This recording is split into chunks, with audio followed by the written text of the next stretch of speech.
And also back from his overseas trip, South Korean President Moon Jae-in after wrapping up his three-nation tour of Southeast Asia.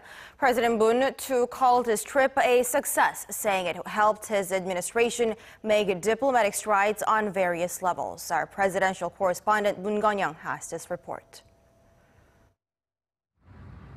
Manila.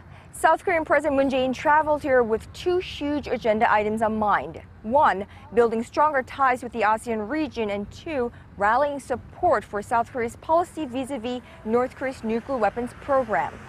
And today, here in the Philippines, the first Asian country to send combat troops to the Korean War more than half a century ago, 18 leaders representing the Asia-Pacific region have adopted a joint statement dubbed Manila Declaration.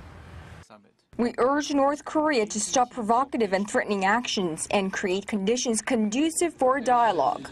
Including the chair's statement concluding the ASEAN Plus 3 summit is a direct and blunt message to North Korea in support for South Korean President Moon Jae-in's campaign for sanctions for talks, lasting peace in the Korean Peninsula, and Pyeongchang 2018 as Olympics for Peace. That's a point for the 6-month-old president and his aides, and the South Korean leader will not hide it. 아세안 국가들 포함한 동아시아 모든 나라들로부터 북한의 핵 문제에 대한 우리의 입장, 그에 대해서 거의 완벽하게 그 지지를 이끌어내는 데에도 성공을 거두었다고 생각합니다. During a surprise visit to the makeshift Blue House briefing room set up in Manila, President Moon said if the reclusive North Korea agreed to hold talks, negotiations could be held with all options on the table.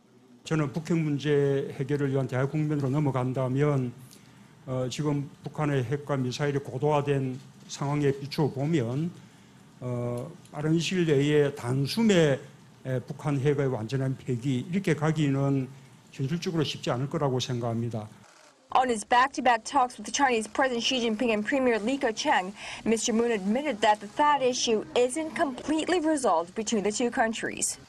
일단 사드 문제는 제쳐두고 또 양국 간의 관계에는 그와 별개로 정상화시키고 더 발전시켜 나가자라는 것에 양국이 크게 합의를 한 셈입니다. We believe the President's Southeast Asia trip was successful as it enabled us to lay the groundwork for a shared future with the ASEAN community and expand our diplomatic horizon. From trade and security to climate change and culture, South Korean President Moon Jae-in wrapped up his 8-day three-nation Southeast Asia tour with a whole lot under his belt. But this isn't the end. It's only the beginning of a long process of South Korea cultivating new ties, restoring relations gone sour, and readjusting its status on the global stage. From Manila, the Philippines, Moon Gun-young, Arirang News.